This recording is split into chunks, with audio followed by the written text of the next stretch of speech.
ये लॉकडाउन संबंधित खबर है कि चूंकि लॉकडाउन की अवधि 31 तारीख को खत्म हो रही थी, भारत में लॉकडाउन की इस अवधि को बढ़ा दिया गया है। 1 जून से 30 जून तक पूरे 1 महीने के लिए अब अगला लॉकडाउन रहेगा। ये लॉकडाउन 5 की स्थिति है। कंटेनमेंट जोन में जो पाबंदियां थी वो पाबंदियां जारी रहेंगी, लेकिन इस वक्त की जो बड़ी खबर आपको दिखा रहे हैं वो ये है कि लॉकडाउन को लेकर जो फैसला होना था वो हो गया है। लॉकडाउन 5 देश में लागू होगा और ये पूरे 1 महीने का, यानी कि अब तक के जो लॉकडाउन थे उसमें सबसे बड़ा, सबसे लंबी अवधि का ये लॉकडाउन है, जो पूरे महीने 30 दिन का ये लॉकडाउन रखा गया। हालांकि इस लॉकडाउन के तहत जो छूट के प्रावधान इससे पहले चल रहे थे वो रहेंगे, लेकिन कंटेनमेंट जोन में जो पाबंदियां थी वो पाबंदियां पूरी तरह से आगे भी लागू रहेंगी।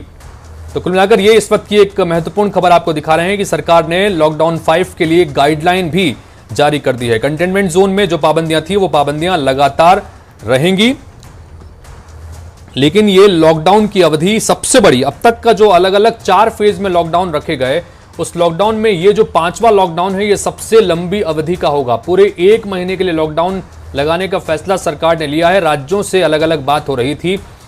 2 दिन पहले ही गृह मंत्री अमित शाह ने तमाम राज्यों के मुख्यमंत्रियों से, अलग अलग राज्यों के मुख्यमंत्रियों से सलाह ली थी इस लॉकडाउन की अवधि को लेकर, और उसके बाद ये सलाह मशविरा का दौर लगातार चल रहा था। इन सब के बीच जिस तरह से देश में लगातार संक्रमितों की संख्या बढ़ती जा रही है और रोजाना ये जो नए नए संक्रमितों के सामने आने का सिलसिला बढ़ता जा रहा है, इससे चुनौतियां भी सामने आ रही थी सरकारों के सामने भी।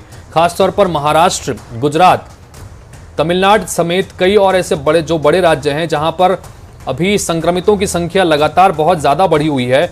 वहां की सरकारों की तरफ से भी चिंता जाहिर की गई थी और इन सबको देखते हुए ये फैसला लिया गया है कि लॉकडाउन 5 होगा और ये अब तक की सबसे लंबी अवधि का होगा।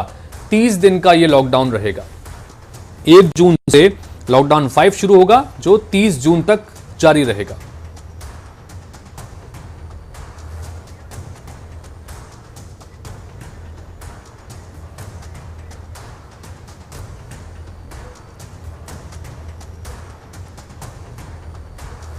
तो दूसरी तरफ आपको हम विंडो में छोटी सी तस्वीरों के जरिए